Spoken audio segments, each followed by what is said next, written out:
Hello guys, welcome to share bazaar. लिए जाएं आज के सारे important stocks in news. Harshada, good morning. Good morning Ashish. दो बिग बॉयज के साथ शुरुआत होगी, ओएनजीसी और भारती एयरटेल। ओएनजीसी के केस में नंबर्स उम्मीद से काफ़ी बेहतर है और एक चीज़ है कि इनके ऑपरेटिंग एक्सपेंसिव कम हुए हैं तो वहाँ से कुछ मदद मिलती हुई दिखाई दी है।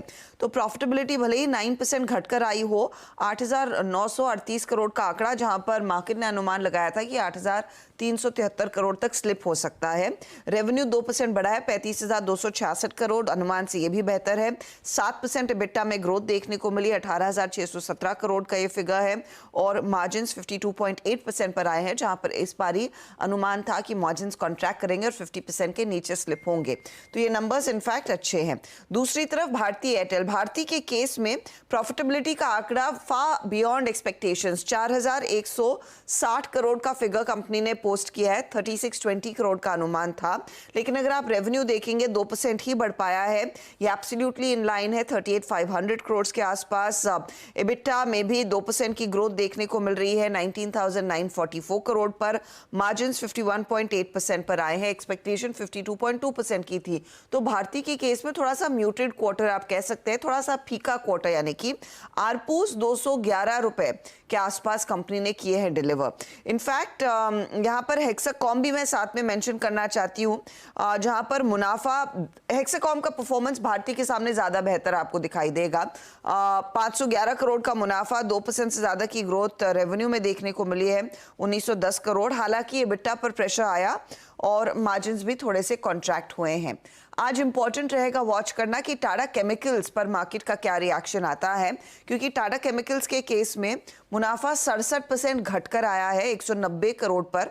रेवेन्यू में 10% की गिरावट आई है, 3789 करोड़ का ये फिगर है। एबिटा 45% घटा और मार्जिन जो 24-24.5% के थे घटकर 15% पर आ गए। तो वैसे देखें तो नंबर्स काफी पेनफुल दिखाई दे रहे हैं। बीईएमएल का लॉस थोड़ा सा कम हुआ है, 70 करोड़ के आसपास आया। पिछले साल इस क्वार्टर में करीब 75 करोड़ का था। रेवेन्यू में करीब 10% तक की ग्रोथ जरूर देखने को मिले, 634 करोड़ का ये फिगर है। तो इम्प्रूवमेंट है नंबर्स में। दीपक नाइट्राइट, ये परफॉर्मेंस अच्छा है, 35% का इजाफा, मुनाफे में 202 करोड़ का मुनाफा आया है।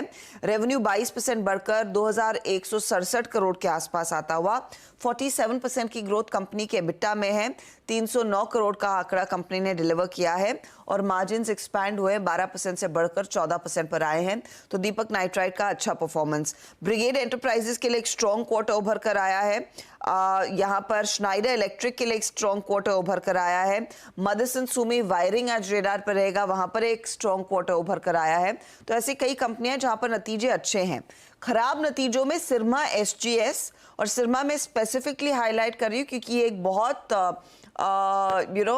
टाउटेड स्टॉक रहा है पीएमएस स्कीम्स में, कई रिटेल निवेशकों के हाथ में है और वहां पर परफॉर्मेंस Q1 में अच्छा नहीं है। जेएसएफसी का भी परफॉर्मेंस इनफैक्ट थोड़ा सा खराब ही है। तो ये नंबर्स की बात हुई। एस्टर डीएम के सीईओ नितिन शेट्टी ने रिजाइन कर दिया है, तो वो एक सेटबैक है कंपनी के लिए। लुपिन को एक शोकॉज नोटिस मिला है महाराष्ट्र जीएसटी अथॉरिटी की तरफ से, 672 करोड़ वसूलना चाहते हैं। और बायोकॉन को एक एस्टैब्लिशमेंट इंस्पेक्शन रिपोर्ट मिली है इनके वाइजैक एपीआई फैसिलिटी के लिए, वो स्टॉक भी